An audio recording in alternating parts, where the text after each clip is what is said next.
Hi guys, I'm here with Travis Edward from House of Sweat. He's the owner, and the reason I actually wanted to interview him is because he does his business a little uniquely, and that kind of sets you apart. So you guys are a fitness company. Yes. But you will go to the client. That's right. Okay, let's discuss that. So why did you open up this business?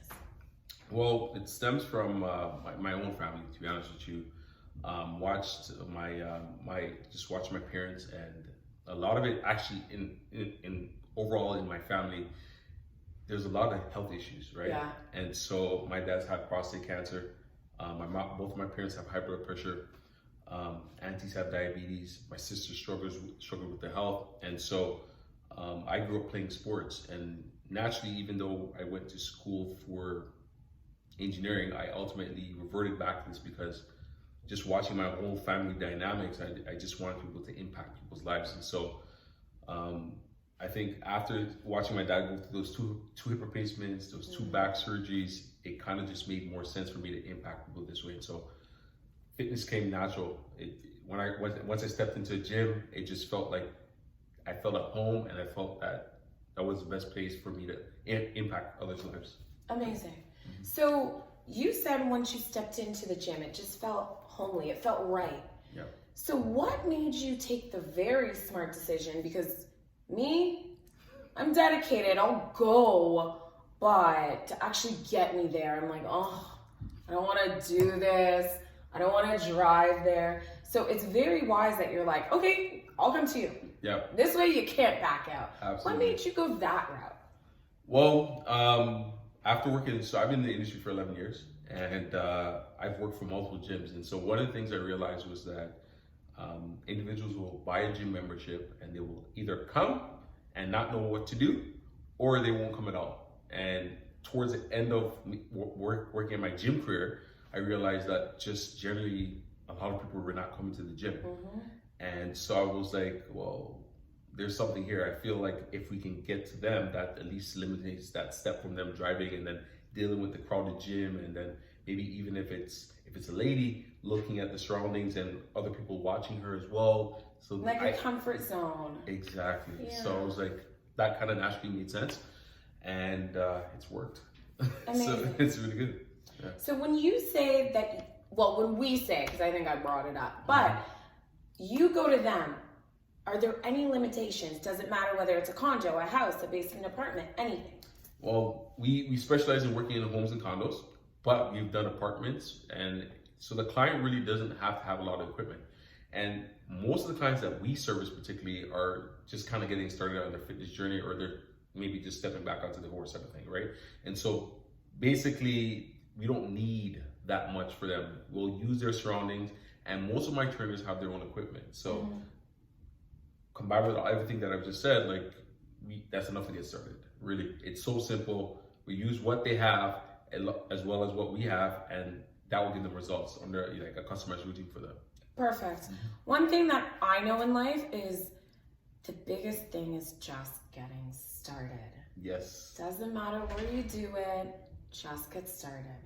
And that's like everything in life. That's right. Yeah. It's the hardest part to do, right? Because I think sitting down in consultations with ladies, so we specialize in working with ladies, I find that a lot of it's more so knowing why you're doing it.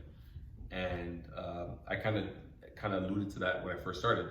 The reason I got into the fitness industry is because I saw what was happening in my own surroundings.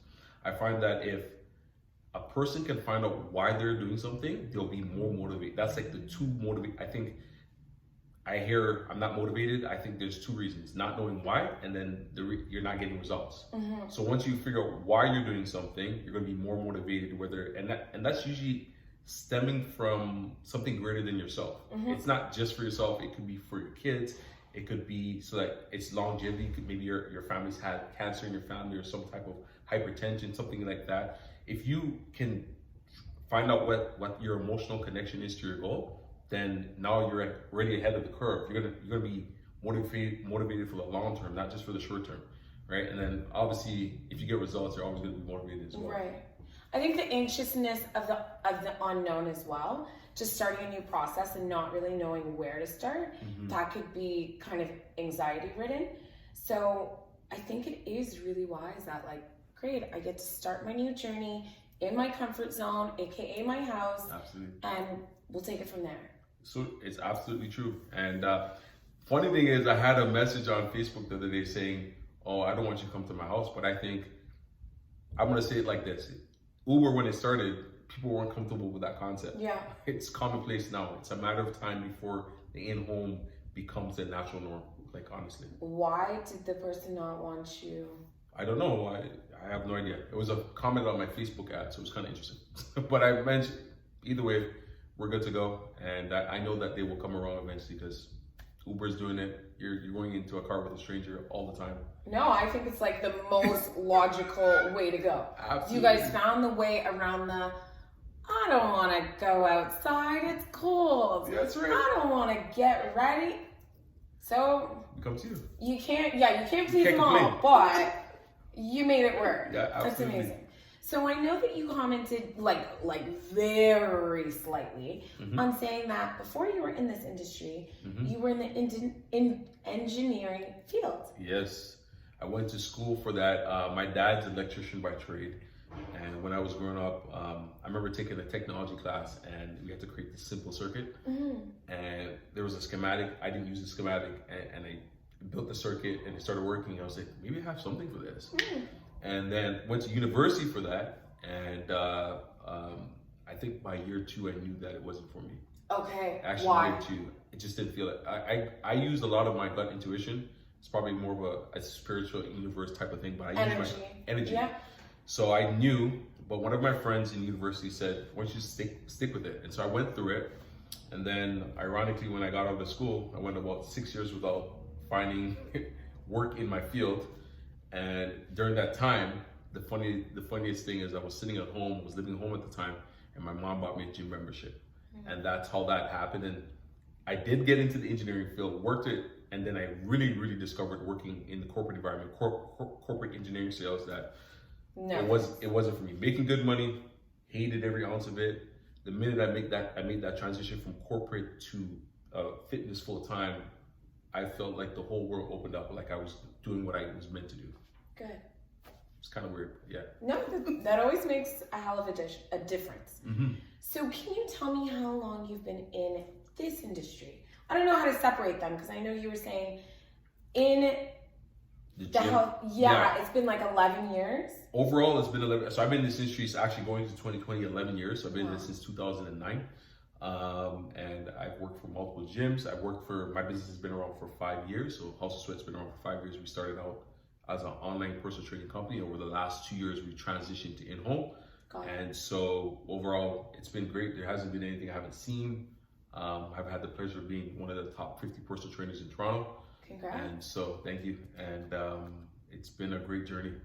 So what made you leave corporate fitness to kind of become your own boss? Well, in corporate, I was doing engineering. And for me, again, I found myself on Sundays dreading to go to work.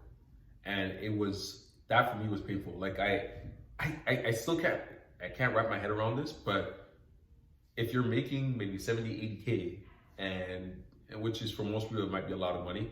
For me, it was good money at the time. I was young. And so, and I'm golfing with directors of development. So it's not like it's a bad job. But I hated it. I hated it. Sitting in the office wasn't for me. I actually was in the worst shape of my life. I had more pain than I ever had in my life. And so for me, the minute I got out of that environment and just stepped into and again, this is not for everyone, but as I stepped into this work environment, it just felt natural to me. And I've always honestly, if you talk to some of my closest friends, they would be shocked if I said I was going to be working for somebody, because it's just not how I'm built. I'm not built like that. So yeah, well, I tried. We all do. We all have to kind of find your way. So it's all a part of the process. Absolutely. So talking about the process, looking back, is there some sort of an inkling of what you wanted to be when you grew up? I knew what I wanted to be. And the funny thing is, I dropped it to pursue education. I wanted to be some sort of athlete, preferably, honestly, sounds cliche, but I wanted to play for the NBA or NFL. I was good in anything that played. Really, I was good in even badminton, like volleyball. I loved badminton, but I think it's just I wasn't fast enough and it went so slow that I was like, this is perfect. Yeah. So I had fun playing a lot of sports in school, and I honestly, I think the minute I stopped playing sports and I pursued school, and don't get me wrong, it's led to great things, but I always wanted to be a professional athlete. I think that, and if I were to go back and do it again, I probably would have chosen that route. I would have pursued it because I've known either family members or other friends that had the opportunity, and to me, like, if I got that opportunity, I'm not coming back. Right. Like, you know what I mean? So, and I had the athletic ability to like do it, right? And so it is what it is, but No regrets. definitely no regrets. Good. I just work with athletes now. Well, close enough. Okay, so my last question would be, we touched upon, and it was really just in default, it just kind of came out. You guys started out as an online presence. You guys now transitioned into, we'll come to your house, we'll make it easy for you. Is there anything else that some of the viewers should know that you guys do that maybe we don't know? Well, outside of doing in-home, we do online personal training as well. We still do that, and so we have a software system that is a 3D animated character that allows the individual to actually follow the routine online. So is the 3D character you? No, it's not me. No, not you. Like the person working out. It's not that person. Okay. But it is it's just a generic male character. Sorry, ladies, there's no lady, but that's it's okay. what the developer created. And so for example, if you're doing like a push-up, it'll show you doing a push-up or a plank, and all you need to do is just listen. It actually counts down for you. Oh, that's cool. Apparently it has a Sean Connery voice, so that's cool. That's what I've been told.